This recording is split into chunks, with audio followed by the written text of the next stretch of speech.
ក្នុងសប្តាហ៍មុនយើងបានដឹងរួចហើយថាអ្វីទៅគឺជាការវះចោះឲ្យតើការវះចោះធ្វើបាននៅក្នុងករណីគេខ្លះថ្ងៃនេះយើងមកស្ដាប់ទាំងអស់គ្នាមើលថាតើអត្ថប្រយោជន៍នៃការវះចោះនោះអីគេខ្លះ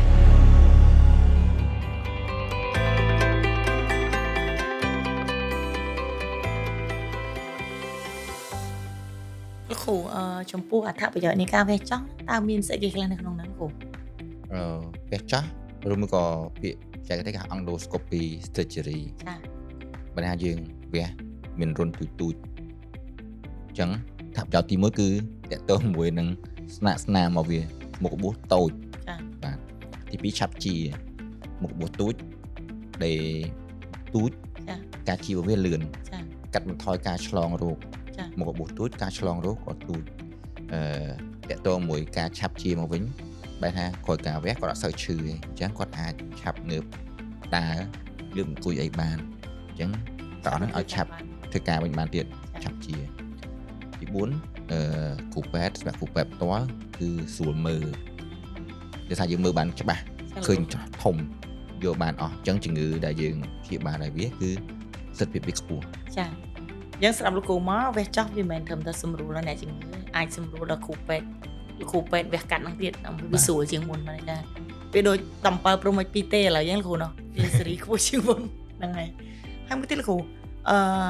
ស្ដាប់លោកគ្រូនិយាយមកការវះចោះនេះបើសិនជាយើងធ្វើលើមនុស្សដែលមានអាយុខ្ពស់ដូចជានឹងច្រើនសម្រាប់គាត់លោកគ្រូ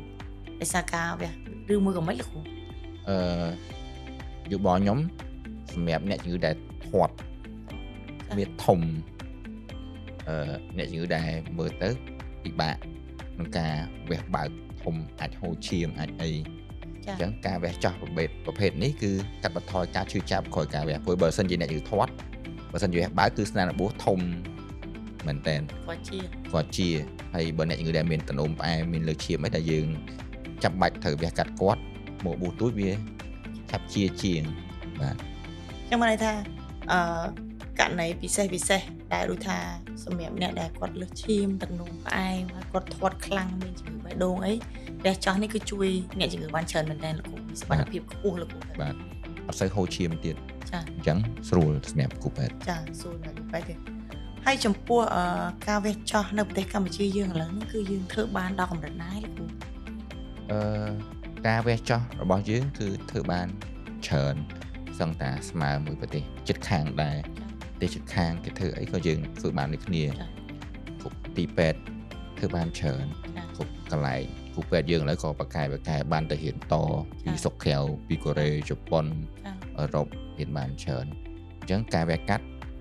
អាចវះចោះអាចវះចោះសម្រាប់លៀនឌីវះចោះសម្រាប់ជំងឺដែលមានត្បៀតឆ្អឹងកងចង្កេះឆ្អឹងកងខ្នងវះចោះសម្រាប់មានជំងឺលៀនឌីនៅក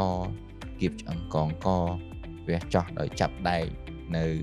មួយក៏ដាក់វិសនៅឆ្អឹងកងក៏យើងអាចធ្វើបានដែរអញ្ចឹងការវិវត្តរបស់យើងគឺសឹងតាបាក់ផែមួយប្រទេសជិតខាងរបស់យើងដែរលោកគ្រូភាគច្រើនតាមបទពិសោធន៍លោកគ្រូគឺជួបអ្នកជំងឺច្រើនមែនតើលើបញ្ហាឆ្អឹងខ្នងឬក៏ឆ្អឹងកងកនឹងលោកគ្រូអាចប្រាប់បានទេថាតើការបារម្ភរបស់អ្នកជំងឺគាត់បារម្ភលើគេដែរដែលគាត់ហ៊ានវះកាត់លោកគ្រូបើយើងស្ដាប់គាត់ទី1គឺគាត់ខ្លាចវះហើយមានបញ្ហាទន់ជើងបាទដើរទី2អាច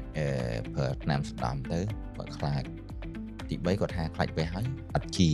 អញ្ចឹងបាទប៉ុន្តែសម្រាប់យើងនឹងព្យាយាមបញ្យល់គាត់ភាសាបើតែយើងមិនអាចធានា 100% ចំពោះគាត់ប៉ុន្តែគ្រប់គ្រូពេទ្យអត់ចាំមានបញ្ហាទេសុទ្ធតែចង់ឲ្យអ្នកជំងឺវះហើយជាទទួលបានលទ្ធផលល្អបំផុតអញ្ចឹងយើងព្យាយាមរកវិធីសាស្ត្រល្អបំផុតទៅព្យាបាលពួកគាត់ចាហើយម្យ៉ាងយើងព្យាបាលនៅក្នុងស្រុកយើងស្រួលផងយើងមិនបាច់ពិបាកឡើងចុះឲ្យភាសាក៏យើងនិយាយស្ដាប់គ្នាបានបាទខ្ញុំធ្លាប់ជួបអ្នកជំងឺដែលគាត់ទៅស្រុកក្រៅមកវិញពីច្រើនតាក់ទងមួយធាងភាសាបើថាគេបញ្យល់ទៅបាក់ស្ដាប់ប៉ុន្តែបើយើងជាប្រើភាសាដូចគ្នាយើងស្រួលបញ្យល់ជាងការឡើងចុះអីស្រួលបើថាយើងជាខ្មែរដូចគ្នា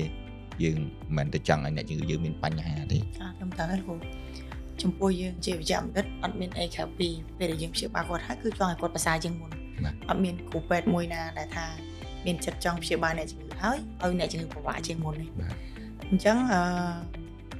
ធានបទនៃការវះចោះនេះវាផ្ដល់អត្ថប្រយោជន៍ច្រើនមែនទែនសម្រាប់អ្នកជំងឺដែលលើសឈាមទឹកនោមផ្អែមអ្នកជំងឺបេះដូងឬក៏អ្នកជំងឺធាត់ជាចុងក្រោយលោកគ្រូមានអីផ្ដល់បញ្ហាទៅពុកម៉ែបងប្អូន សម្រាប់ពុកម៉ែបងប្អូនដែលមានបញ្ហាឈឺឆ្អឹងខ្នងឈឺចង្កេះលៀនឌីសហើយខ្លាចនៃការវះកាត់ជួយមកពិគ្រោះជាមួយចាំដិតយើងសិនដែលនៅក្បែរលោកអ្នកគាត់អាចប្រឹក្សាយោបល់គាត់ប្រាប់ថាគួរតែវះឬក៏អត់វះការវះមានប្រសិទ្ធភាពប៉ុណ្ណាលទ្ធផលប៉ុណ្ណាបទពិសោធន៍របស់គាត់ទទួលបានមិនដែរគាត់នឹងបាត់ឈឺហើយសូមឲ្យបងប្អូនជឿជាក់ទៅលើសមត្ថភាពរបស់គ្រូពេទ្យខ្មែរយើង